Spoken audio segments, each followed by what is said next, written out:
제가 북한을 떠나온 지 만 9년이 됩니다.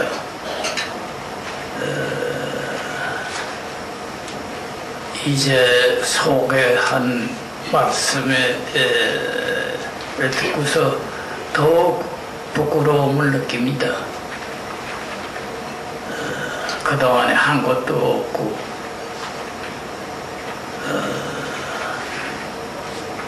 또 오랫동안 북한과의 관계가 끊어져 있기 때문에 그 실정에 대해서도 잘 아는 게 없고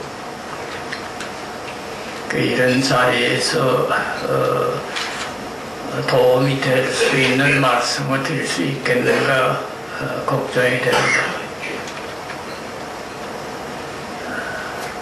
그래서 그 전에 우리가 겪었던 그런 것에 비추어서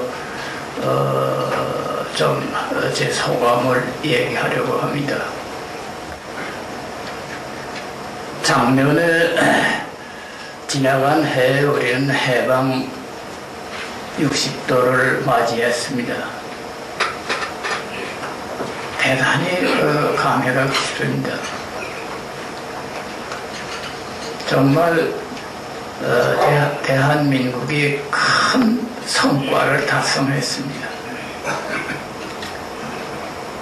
이것을 3년간의 전쟁의 폐허에서 이렇게 발전된 나라를 건설했다고 하는 걸 생각하게 되면은 이것이 세계 역사상 유례없는 기적적인 발전이라고 생각됩니다.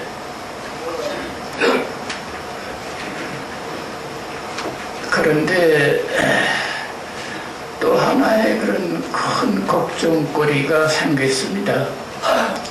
작년에 우리는 6.15 공동선언 발표 5주년을 맞이했는데 그 총화는 보게 되면 대단히 우려되는 것이 많습니다. 어느 신문사에서 조사한 데 이야기 되면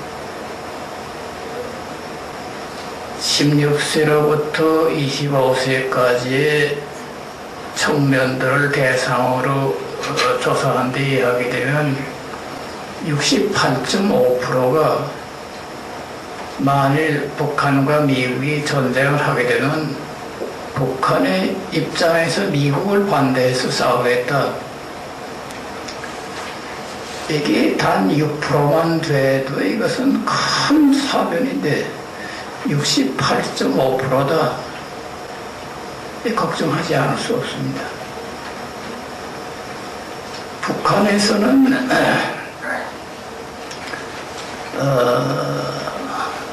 우리 여기서 자유세계에서 상상할 수 없는 그런 사태가 벌어지고 있습니다.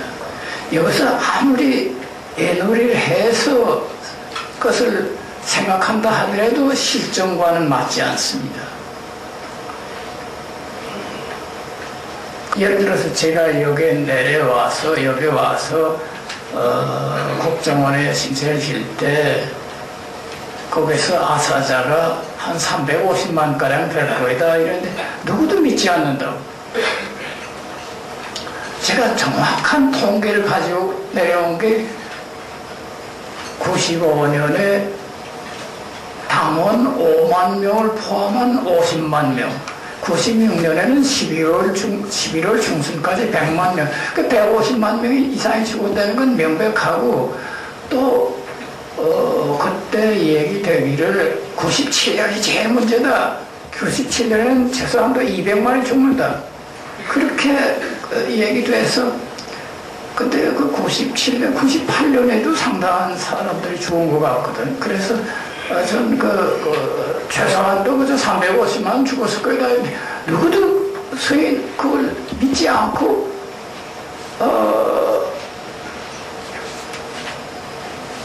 또 우리가 96년에 너무 안타까워서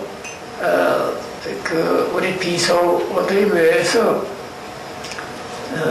양국 생산이 얼마나 됐는가 하는 것을 조사해 봤어요. 그 210만 톤이다. 그것도 겉곡으로서. 그 210만 톤이라면 이거 야단났다. 이 군량미도 모자란다.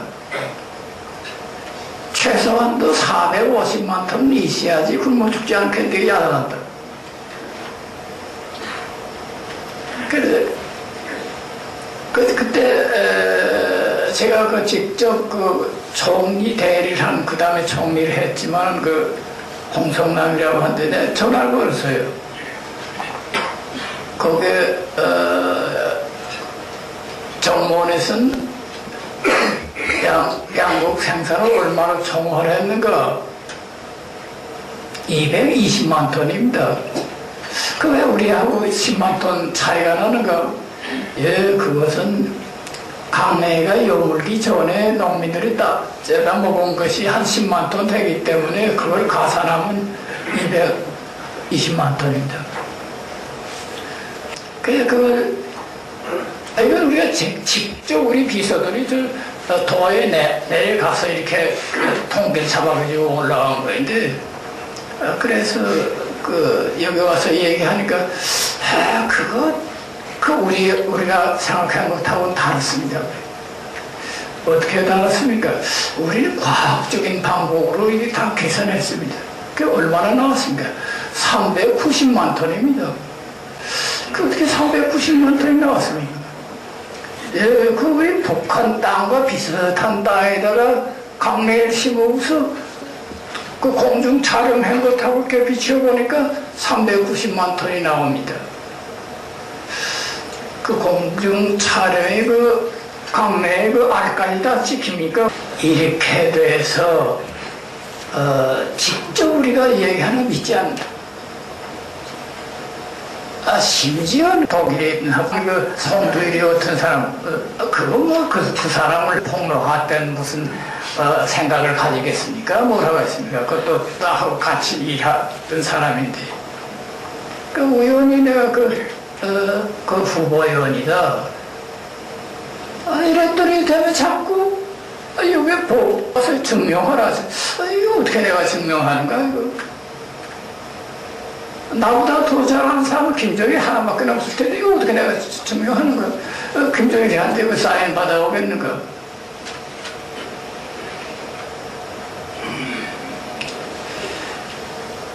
이런 일이 비일비재입니다.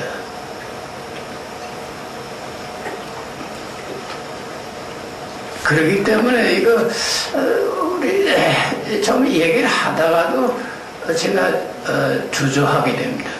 이거 이런 이야기를 해서 곧이 듣겠는지 자꾸 어떤 마약이 어떻고 뭐 하도 일체 말 안 하는데 여전에 우리 후배인 탈북자가 와서 자꾸 물어봐요. 무슨 탈북자들과의 사업을 어떻게 해야 되고 뭐 이런 얘기를 하다가 뭐 얘기가 나와서 좀 얘기했더니 제가 또 인터뷰를 한 것처럼 형식으로 제가 좀 실인설을 했습니다. 그렇게 하면 되는가? 내가 그런 자료나 팔아먹으려 된 사람으로서 인정돼서야 되겠는가?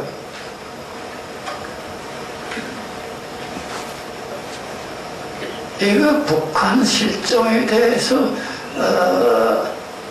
안타까운 일이 많아요. 뭐 얘기하게 되면 그 여전히 무슨 아리랑 축전에 갔다 온 사람들의 말이 이야기하면 듣던 것하고는 다르다.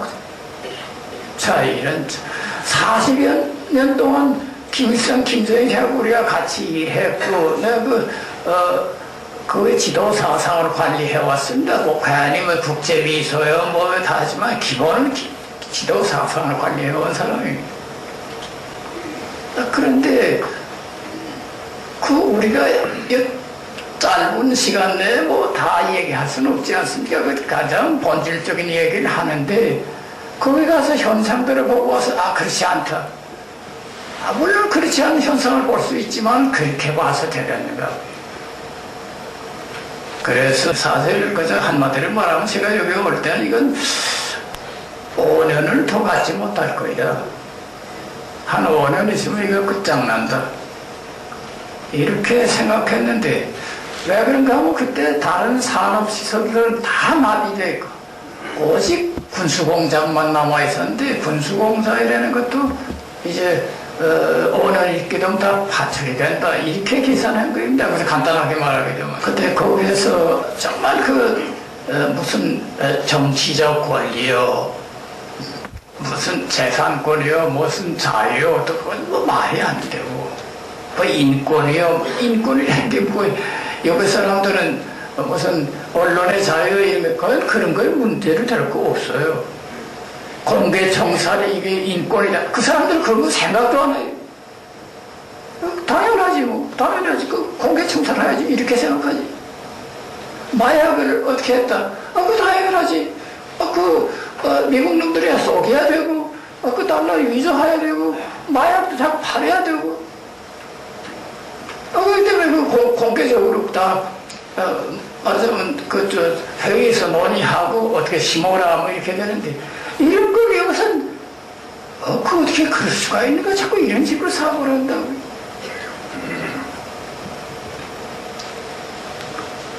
이거 증명해달라고 하기 좀 곤란해요. 나 그런 생각도 없고.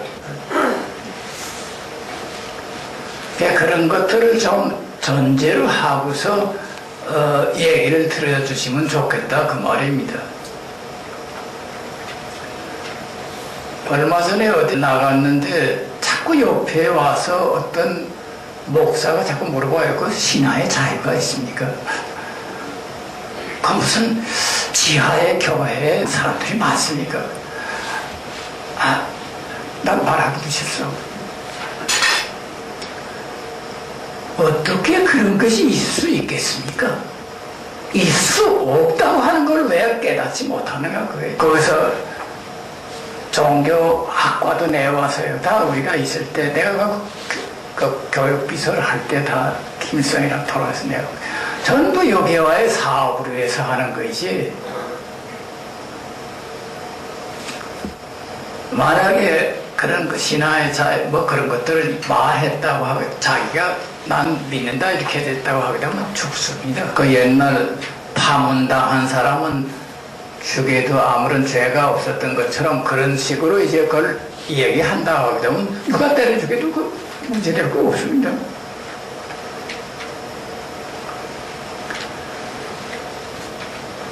그러나 그게 사람들을 이제 기만하는 수단은 그건 매우 발전되어 있고 한 사람의 명령이면 그대로 다 얘기하니까. 그렇기 때문에 설마 모든 사람들이 다 이렇게 하겠는가. 재작년인가 언제가 여기 대구에 온 응원하러 온 아가씨들이 김정일이 초상화에 비가 맞는다고 해서 울었다고 그러지 않아요. 그 제정신입니까? 자기 머리로 사고를 합니까? 그 사람들이.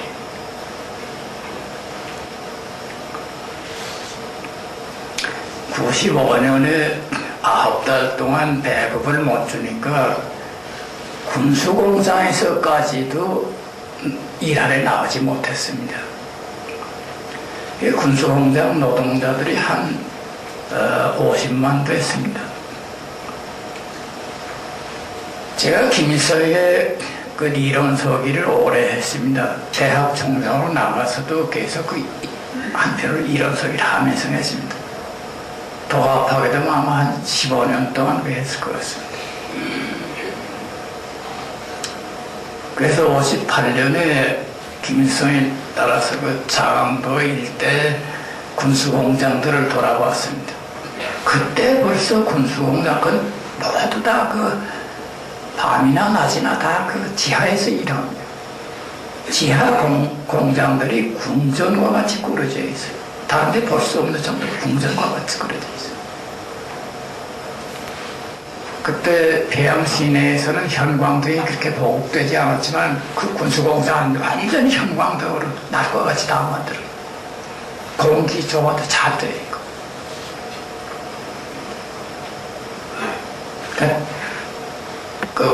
구성 성분들도 많이 좋은 사람들이라고 갖다 놔한 거이고, 또 거기 구역에는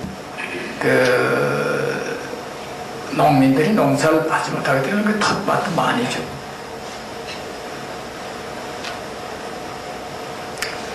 원래 군수공장은 내각에 속하지 않습니다. 중앙당에 직접 관할합니다. 다른 공장들이 다 군수품을 만들고서야 다른 걸 만들 수 있습니다. 그건 구상위원회 결정으로서 이번에 뭘 만들어라 하면 다른 거 못 만듭니다. 그렇지만 이 군수공장이라고 하는 건 직접 중앙당에 조직합니다. 중앙당 군수공업부가 조직합니다. 9달 동안 배급을 못 주니까 그 공장들에서 이건 아주 보배덩어리다 하는 기술이 아주 그 천재다 이런 사람들한테 자꾸 굶어 죽게 됐다. 그러니까 군수공업부는 중앙당에만 있는 것이 아니라 도당, 군당까지 다 있습니다. 거기서 사람들을, 간부들을 불러서 나가서 긴급 대책을 세우라. 그 특수한 기술자들만이라도 살구라. 그래서 나가서 아마 긴급 대책을 세울 것 같습니다. 그러니까 뭐 아마 요양제를 줬는지 해서 퉁퉁 부었던 사람들, 굶어서 부었던 사람들을 나타나는데 두 번째로 붓게 되니까 그래서 아주 보배덩어리라고 하던 사람만 2,000명 이상이 굶어 죽었다. 군수공업을 담당한 중앙당 비서, 우리하고 같은 비서들이니까 그 이야기를 하는데 책상을 두드리면서 얘기를 해요. 이거 얼마나 달러가 조금 있으면 다 괜찮은데. 그런데 그 얘기보다도 그때 그 군수공업 담당 비서가 노동자의 가족을 방문했거든. 노동자의 가족을 방문해서 그 가족들과 함께 누워있는 노동자들한테 가니까 누워있는 사람이 뭐라고 얘기하는 거야. 요즘 김저일 장군님께서는 안녕하신가요? 그 중앙당 비서동지께서 좀 잘 모셔주시오. 우리는 굶어 죽어도 좋습니다. 이거 얘기하자는 겁니다. 이 제정신이 아니라고요. 자기들을 굶어 죽게 만든 장본인이 김저일인데 그걸 모르고 있다. 어제 어느 무슨 석학이라고 하는 그 사람이 재작년인가 언제가 그 신문에서 보니까 김저일 위원장이 파산된 국가를 물러받아서 10년 동안 어려운 길을 걷는 뭐 그따위 소리를 하고. 나는 원래 그런 사람들이 쓰는 글을 읽어본 일이 없는데 그 제목으로 그렇게 나왔기 때문에 어떤 녀석이 있다 소리는 파산된 국가를 물러받은 건 뭐예요? 김일성이가 그래도 밥이나 먹게 만드는 거 그 파산시킨 장본인이 김저일인데 파산된 국가를 물러받았다. 말도 안 되는 소리 하고 앉아있거든. 또 10년 동안이 뭐인가? 10년 동안에 이 사람들은 계속 김일성이가 죽은 다음에 그 김조일이가 그 정권을 잡은 걸로 생각한단 말이에요. 뭐 내가 이 사람들이 잘못이라고 그런 게 아니라 그렇게 돼 있다고요. 그게 비밀이 그렇게 지켜져 있기 때문에 그 사람을 비난하는 게 이렇게 모르고 있다.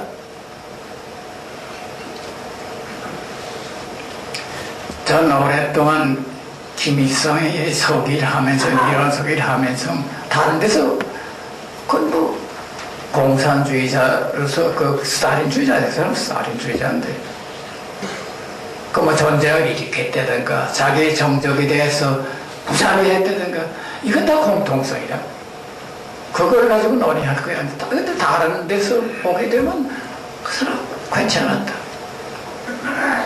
뭐 제가 이렇게 이야기하게 되면 자꾸 저 사람은 그 서기하기 때문에 그 김성애에 대해서는 좋게 이야기하고 그 김정일이 절대로 그런 게 없습니다. 제가 그 오랫동안 같이 사업하면서 딱 한 가지 그 기분이 나쁘고 그래서 왜 저렇게 하는가.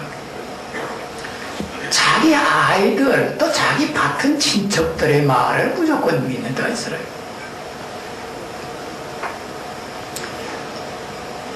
(1959년에) 모스크바에서 소련 공산당 대회가 있어서 그때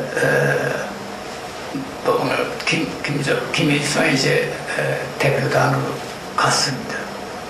저도 따라갔는데 여기 김소일이가 따라갔어요.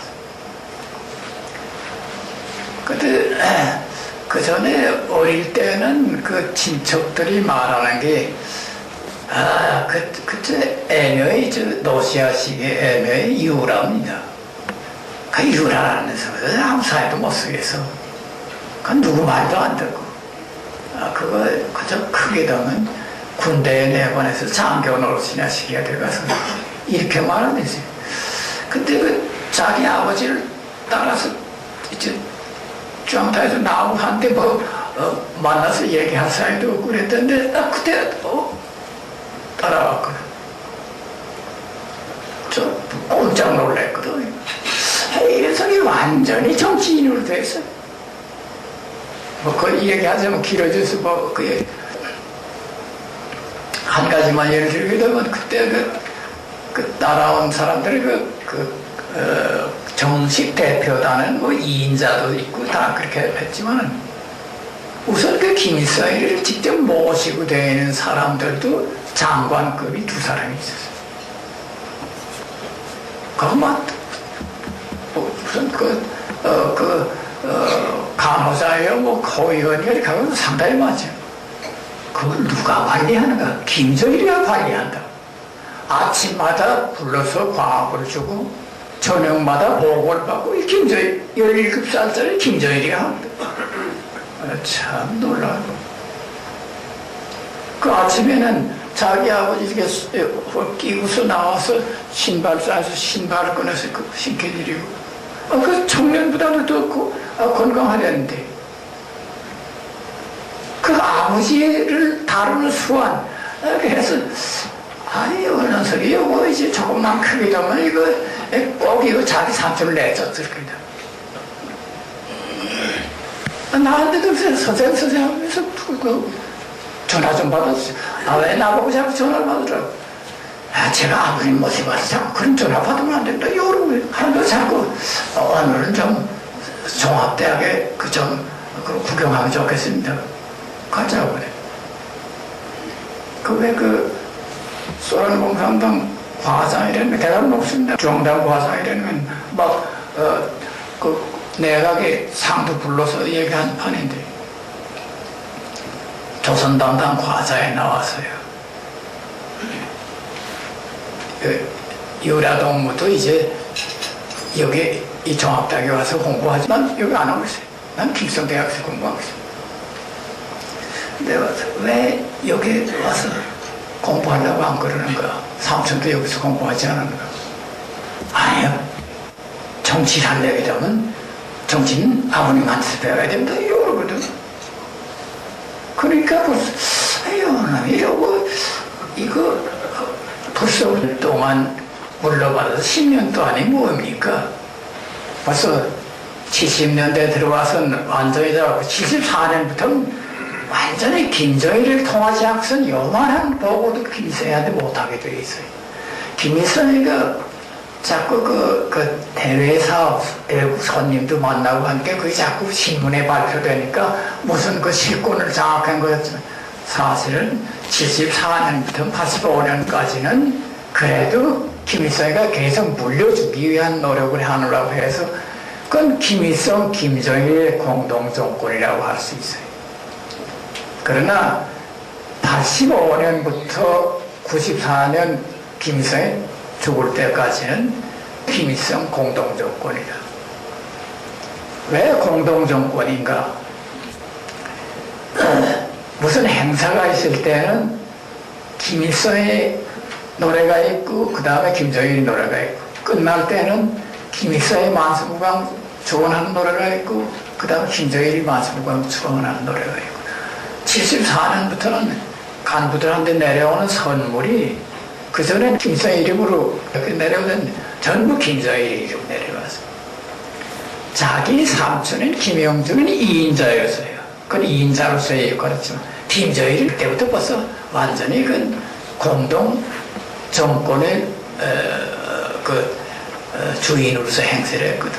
그런데 그게 10년 동안 물러받았다 이렇게 생각하니까 더구나 한심한 건 여훈정치란다. 이래 난 정말 이것도 어떻게 설명하거든. 살아있을 때도 딱딱 맞서고서 아예 자기 마음대로 했는데 무슨 놈의 여훈정치입니까? 다른 거 믿지 않겠으면 이것만이라도 좀 믿으십시오. 여훈정치가 다 뭐입니까? 그러니까 김정일을 모르시오.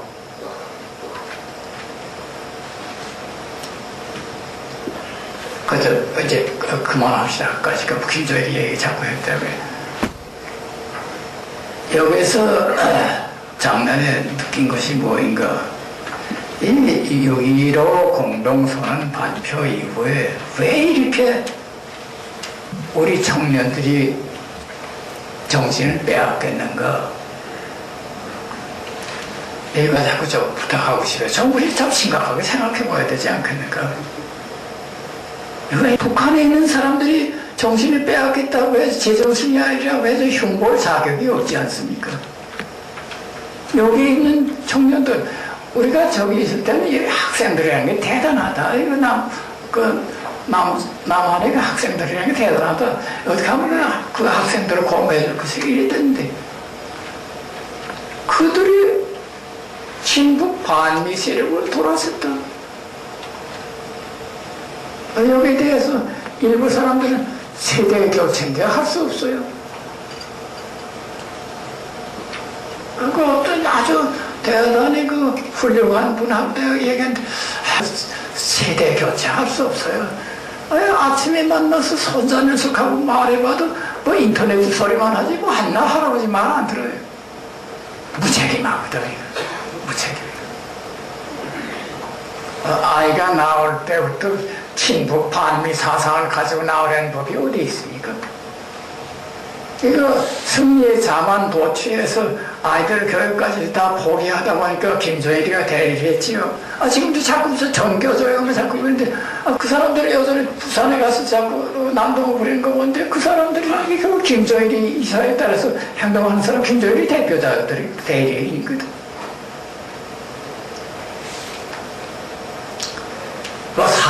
사교육 자꾸 이놈의 얘기되지만 사회교육 하는 사람들이 아무러면 아이들이 친북 반미로 넘어가라고 했겠습니까? 만일 나온 김에 말씀드리게 되면 사실 저는 여기 와서 제일 감동된 게 교육이에요. 제가 국정원에 왔을 때 참 이거 한국의 발전 기적적이다. 그런데 한 가지 걱정거리가 있습니다. 뭡니까? 사교육비가 너무 많습니다.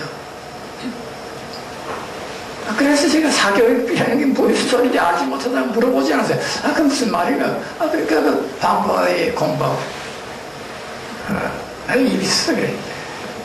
사교육부가 한 2배를 더 늘렸으면 좋겠다고 그랬어요. 이렇게 물질 수준, 문화 수준이 높아져서 아이들이 잘 살게 돼서 자꾸 맥주나 먹고 나쁜 일이나 하면서 돌아다니는 것보다도 아까 방과후에 나와서 그래도 그 학원에 가서 공부하다 오면 얼마나 좋겠는가. 그저 교육비를 돈 들여야 되겠다. 여기에 와서 제일 제가 감동받은 게 11월 달에 대학에 입학시험 칠 때 그 후배들이 와서 축구선수 지원하듯이 자꾸 지원하는 거 보고서 여기 우리 민족의 저력이 있다. 사실 남북 간의 격차가 이렇게 천양지차로 벌어진 데는 하나는 소련식 사회주의를 따라가고 하나는 미국식 민주주의를 따라가는 데 물론 근본 원인이 있습니다. 그러나 미국식 민주주의를 따라가는 나라가 우리만입니까? 그런데 우리가 이렇게 기적적인 성과를 달성하는 건 거기에는 두 가지가 있다고 생각해요. 하나는 경제를, 자주적인 경제를, 기간적인 그런 경제를 발전시켰다. 저는 포항 제철소 가보고서 참 놀랐어요. 야, 이렇게까지 발전했는가. 뭐 제가 직접 체험한 것도 그래요. 제가 해방 전에 여기서 그 삼척, 강원도 삼척 조그만 시멘트 공장이 하나 있었어요. 거기서 1년 6개월 동안 징용 노동을 하고서 해방을 했어요. 그 60년 만에 가봤어요. 가보니까 우리 돌가에 올라가던 돌산은 없어지고 그 자리에 큰 공장이 들어섰는데 그때는 1년에 8만 톤 생산한다고 했지만은 4만 톤도 안 됐을 겁니다. 며칠 동안 돌다가 소송내가 못해서 일을 못했는데 지금 1100만 톤 생산한다. 이 기적이 아니고 뭐입니까? 이것이 결국은 우리가 다른 나라와는 달리 계속 따라가는 것보다도 자체 중화학공업을 건설하고 이렇게 된 결과 지금 이게 있다고 생각해요. 근데 그런 경제 건설에 대해서 공로에 있는 사람 자꾸 깎아내리고 이거 이렇게 시위나 한 사람은 무슨 큰 민주주의 건설에 큰 공로가 있는 것처럼 잘못된 거예요. 난 그와 함께 교육에 대해서 교육을 발전시키는데 이거 큰 사교육이 이바지했다. 요즘에 어떤 학자들이 저한테 와서 이래요. 이거 사학법을 자꾸 반대하는 거 이거 재미없습니다. 왜 그런가요? 그 비리가 많습니다. 난 그 비리가 어떤 게인지 모르는데 무슨 비리야? 그 자기네 가족들끼리 다 뭐야? 그럴 수 있겠죠. 그런데 그 사교육한 사람들이 우리 학생들을 친북 반미로 되라고 교육했겠습니까? 그 제일 엄중한 건 우리 학생들을 친북 반미로 이끌어간 사람들이 나쁘지 사교육자들이니까. 원래 자본가들은 교육에다 투자를 잘 안 하는 법이에요. 그게 크게 이익이 안 되기 때문에. 그런데 다행히도 우리 남한의 조그만 자본가들이 사학 발전에다 이렇게 투자를 했거든. 작년에 돌아갔는데 98세로서 돌아갔는데 김종선이라고 하는 신의주에서 있다고 와서 조금 자본 생기니까 학교를 건설했어. 이번에 나 만날 때보다 그래. 이거 지금 뭘 하려고 해서 이거 학교를 건설해서 후대를 교육을 위해서 하는데 그냥 자꾸 저한테 자꾸 아이고 그 후대 교양을 위해서 나 쓰고 있는 게 좀 도와주자고 그랬어. 근데 이건 뭐 못하겠어요. 전교조가 다 이렇게 해서 뭐 도저히 할 수 없어요. 그 사람이 돈 먹기 위해서 학교에 투자했는 것.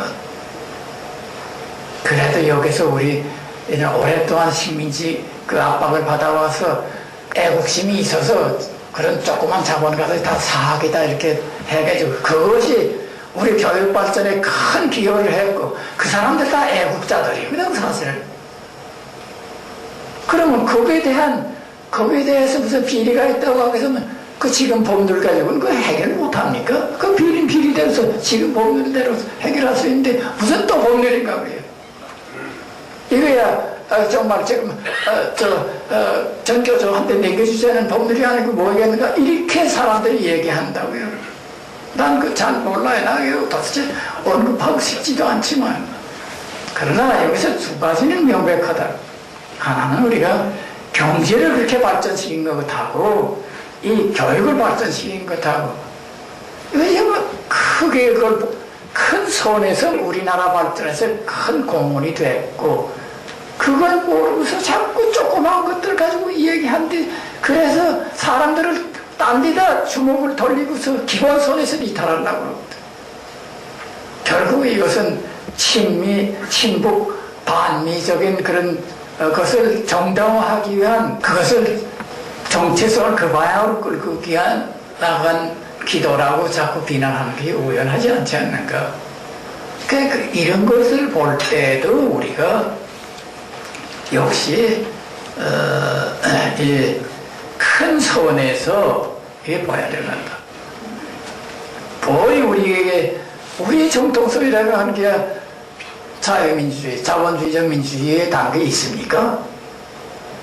그거 그 전에 옛날 뭘 했다가는 무슨 상관이 있습니까? 제가 여기 오니까 자꾸 물어봐요. 그 김일성이가 진짜 김일성인가? 가짜 김일성인가? 진짜 김일성이 누구고 가짜 김일성이 무슨 상관이 있는가? 그거 중요합니다. 그걸 얘기해 줘야지 여기 청년들이 옳게 이해합니다. 그 청년들이 옳게 이해하도록 하는 문제가 중요하지. 김일성이가 진짜 김일성이 가짜 김일성이 무슨 상관이에요?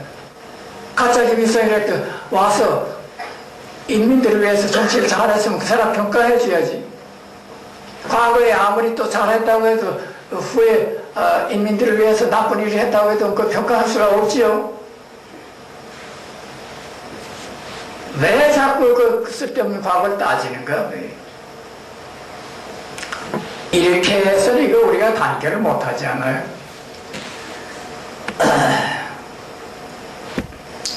지금 사태가 대단히 제 생각에는 엄중하다고 생각해요. 이런 사태로 계속 나간다게 되면 아주 재미없다. 그래서 우리 국가 원로들, 새로운 오염되지 않은 그런 애국자들 좀 단단히 결심할 때가 되지 않았는가. 북한에서는 그렇게까지 말한다고 해요. 적화는 다 됐는데 통일이 안 됐다 그런다고 그러는데 적화가 다 된 게 아니에요. 그 적화되고 숫자적으로 그게 많은 게 아니에요. 조직화됐다. 자유민주주의가 좋기 때문에 사회주의 독재와의 투쟁에서 이겼습니다. 거저 이긴 게 아닙니다. 그래도 그때 두 진영이 대립되어 있을 때 미국을 중심으로 해서 이 동맹이 강화됐습니다. 그렇게 하고 제국주의적인 것을 다 청산하고 식민지 청산하고 서로 싸우던 것도 다 단결한 바에로 고치고 많은 개혁을 했어요. 특히 그 단결해서 동맹을 한 것은 잘했죠. 오히려 냉전에서 승리한 이후에 동맹이 약화됐어요. 이 자유민주주의는 그건 월등하게 지금 계급주의적인 공사주의를 월등하게 앞서지만 이게 분산된 조건에서는 당하기 곤란합니다. 정말 당하기 곤란해요. 이 진리를 좀 알아야 될 것 같습니다. 이 분산된 상태에서는 사람들의 신심도 나오지 않게 되고, 그래서 거기에 공격에 자꾸 양보하게 되고, 또 여기서 정권이 여기에 눈이 어두워서 자꾸 타협하게 되고,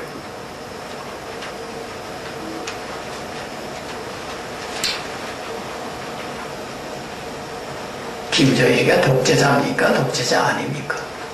독재자지요. 북한 주민들을 다 굶어 죽인 게 김정일이가 아니고 누군가?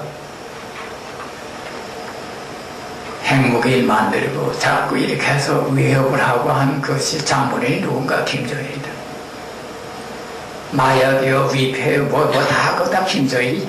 김정일이 지시 안 하고선 절대로 안 되는 거예요.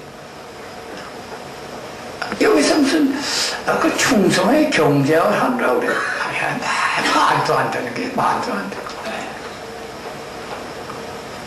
도발하는 것도 술 파티를 하다가 요즘 이거 분계선이 너무 조용해서 재미없다 좀 분주하게 만들라.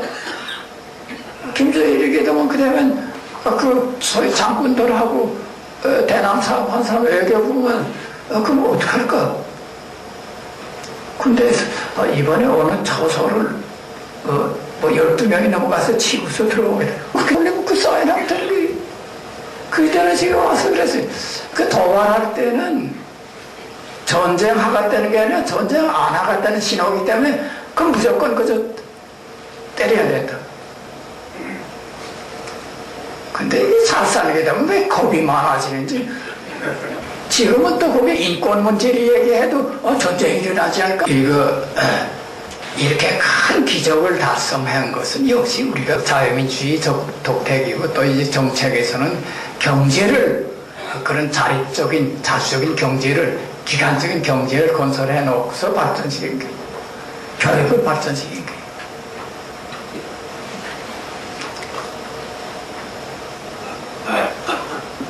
근데 이거 지금 같아서는 이게 대단히 걱정이 되거든요.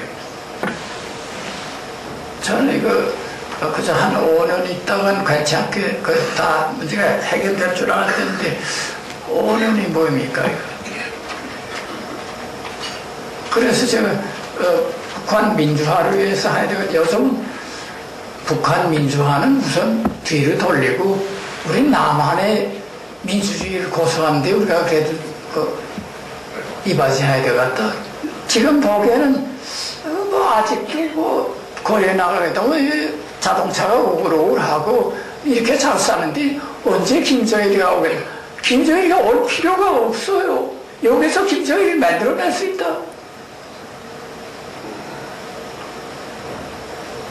여기 우리는 다 과거에 일을 많이 했고 또 그렇게 함으로써 성공한 분들입니다. 그게 다 뒤집어집니다. 이렇게 위대한 성과를 달성한 걸 거기다 남겨줘서 되겠는가 그게. 이거 얘기하자기 너무 길어지기 때문에 제가 얘기를 못해요. 참고로 하시라요. 참고. 내가 적어도 거짓말은 안 한 사람이에요. 위험합니다.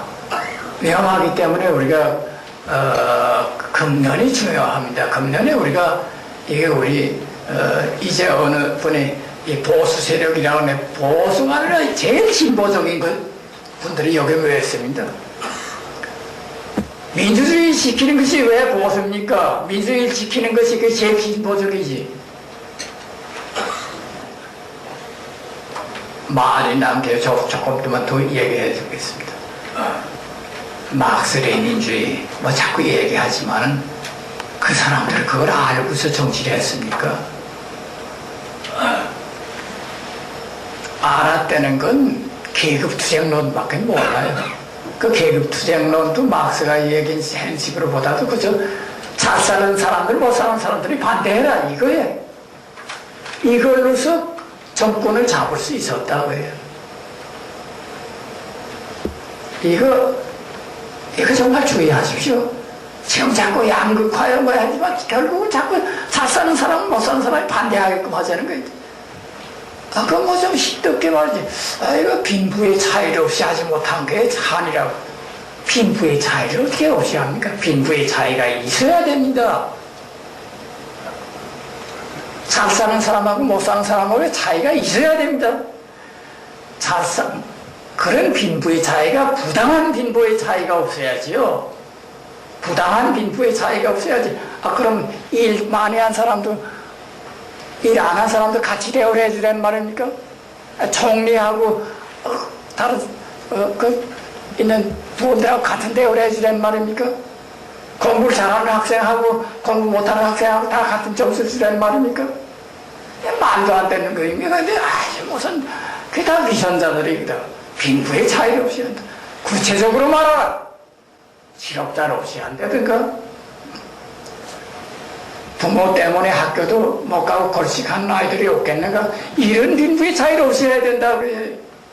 구체적으로 말하라. 그저 막연하게 빈부의 차이를 없이 한다. 말도 안 되는 얘기 하니까. 그다 사람 속이기 위한 그런 수책이라고. 참 주의를 해야 됩니다. 이제도 좀 얘기했지만 인권 문제 얘기하게 되면 전쟁할 수 있다. 김정일이가 전쟁에서 이길 수만 있다면 왜 전쟁을 못하겠어요? 전쟁 안 하는 게 우리가 인권 문제 다루지 않아서 전쟁 안 합니까? 미국과의 동맹이 있고 미국 군대가 있고 늘 김서애도 얘기했어요. 그 말치산에 좀 늙은 간부들이 이거 일단 우리는 전쟁도 한 번 못 해보고 죽겠다 그래. 안 된다. 미국 군대가 있나 절대 전쟁은 하면 안 된다. 모 대통령도 그랬어요. 그 남조선에 미국 군대 있는 사람 전쟁 절대 안 돼.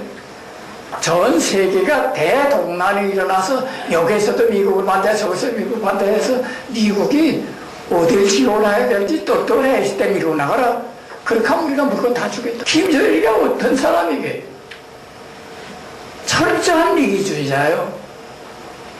그 중국 사람들이 지금 그 김정일의 명맥을 장악하고 있는 건 중국입니다. 미국이 아닙니다. 그래서 중국 사람들이 계속 우리 같이 개혁개방을 하고서 사회주의를 지키자. 딱 연예인 말 안 듣거든. 왜 말 안 듣는가? 중국식으로 개혁개방하게 되면 수령제도가 없어지. 중국식 개혁개방이라고 하는 건 수령제도를 없이 하고 시장경제를 도입하는 겁니다. 원칙상. 그렇기 때문에 지금도 우리가 자꾸 흡수통일이 되어 모여 그따 소리 하지 말아야 됩니다. 그러지 말고 흡수통일 다 할 지경이 되는데 자꾸 흡수통일을 지정하면 뭐랍니까? 그것보다도 중국식으로 개혁개방을 하라고 해야 됩니다. 중국식으로 개혁개방하면 그것도 다 해결돼요. 그렇게 하면 김정일 체제는 없어지는 게 아니고 시장경제를 도입하는 게 아니고 그렇게 하면 한 10년이나 15년 동안 분계선만 그냥 두고서 우리 자본이 마음대로 들어가 우리 기술 마음대로 들어가 그렇게 하면 자유 통일됩니다. 지금 당장 무슨 독일식으로 우리 독일 사람입니까? 지금은 우리가 목표를 세워도 현 단계에서 당장 우리가 흡수통일을 한다 그런 식으로 사고하지 말아야 됩니다. 우리가 김정일이가 다 알고 있습니다. 그것도 그 밑에서도 지금 북한은 이렇게 교육도 발전했고 이러기 때문에 빨리 개혁개방하다 빨리 발전할 수 있다고 자꾸 얘기했습니다. 절대 듣지 않는다. 제일 미워하는 게 중국 사람입니다. 김정일이가. 특히 김일성이 죽은 다음에는 중국 사람들이 참 걱정했어요. 제가 국제 담당 비서니까 자꾸 만날 때마다 이거 너 그러다가 진짜 망한다. 김정일 좀 보내달라. 우리 원조도 많이 주고 그래서 좀 해결하자. 좀 자꾸 오래는데 어디 가지? 그 천하 나쁜 놈들이 그 중국 놈들이라고. 아니 안 가면 안 갔지 왜 자꾸 욕하게 되면 자꾸 화교를 통해서 다 들어가면 어떡하냐. 들어가면 나를 어떻게 하겠다는 거야. 그 놈들 자꾸 그러면 난 대만하고 연결관이거든. 내가 너무 어이가 없어서 그랬어요. 아니 급할 때 배 타고 대만 가겠어. 그래도 동북지방이 그 후방이지. 지금 중국이 북한과 동맹관계를 맺고 있는 데서는 중국이 어떻게 하지 못합니다. 절대로 가서 단 한마디도 권고를 못합니다. 말 안 듣습니다.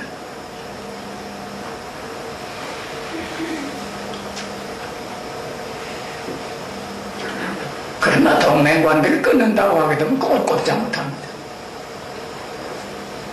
제 개인 생각으로서는 중국 간부 치고서 김정일을 좋게 생각하는 사람 아마 한 사람도 없을 것 같아요.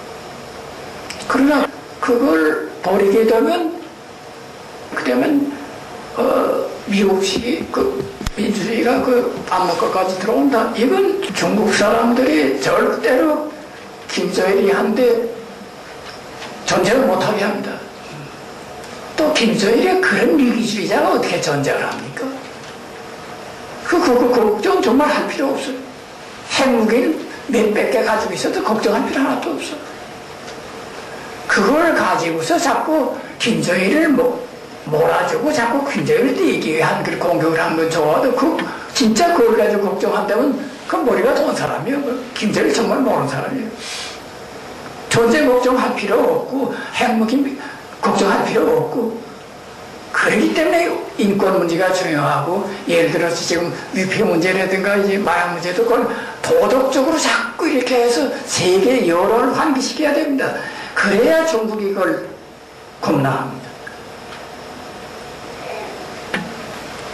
중국은 그런 데 대한 이해관계에서 민감합니다. 그렇기 때문에 지금 요즘 중국이 조금은 부담이 된 거 느끼는 것 같아요. 예를 들어서 마약이라든가 그 위패도 직접적으로 많이 들어가는 중국입니다. 그러나 그것이 중국의 큰 이익에 비할때는 세 발의 피해거든. 그렇기 때문에 무긴 해왔지만은 이제는 점차적으로 아마 좀 부담이 되는 것 같아요. 또 원래는 제가 9년 전에 여기 올 때부터 그래서 이제 농지개혁이라든가 상인 수공업자들의 그 자유를 허용하는 게 개혁을 한다. 수령제도로 그냥 두어두는 조건에서 개혁을 한다 했는데 계속 양보하지 않고 계속 그렇게 하지 않고 있다가 요즘은 아마 이젠 더 하기 곤란하다 아마 그렇게 느낀 것 같아요. 그렇기 때문에 지금 그 전에 중국 방문했을 때도 큰 인상을 받았다 뭐 옳다 자꾸 그랬죠. 그러나 말 안 들었지. 이번엔 아마 먼저 그 짝으로 돌아가고 그렇게 하고선 중국 사람들한테 좀 아첨도 하고 그렇게 하고서 이제 부분적으로 이제 개혁을 좀 하려고 하는 것 같아요. 난 그 추측인데. 그러나 그렇게 하지만은 더 우리한테 불리한 점이 있습니다.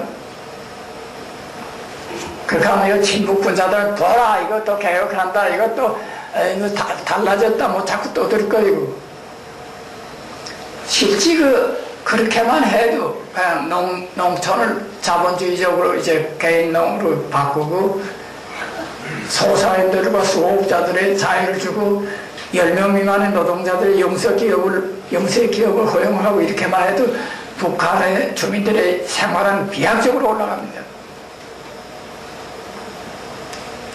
물론 다른 나라에 비한다면 아직도 멀었지만 그냥 비약적으로 올라갑니다. 한때 사회보장 받는 사람들한테 강에 나가서 물고기도 잡고 바다에 나가서 조개도 주고 마음대로 하라 했더니 계양시내 농민시장에 오는 게 없어졌어요. 다들 좋다고 그래요. 자본주의다 이것도 그만둬라 이렇게 됐다. 그렇기 때문에 이 제한된 범위에서나마 이 개혁을 하게 되면 그건 큰 성과입니다. 그러나 동시에 이렇게 되면은 우리가 그걸 내부화시키고 주민들을 각성시키는 데서 또 좋은 제도를 됩니다. 김정일이 바로 이걸로 겁내했거든요.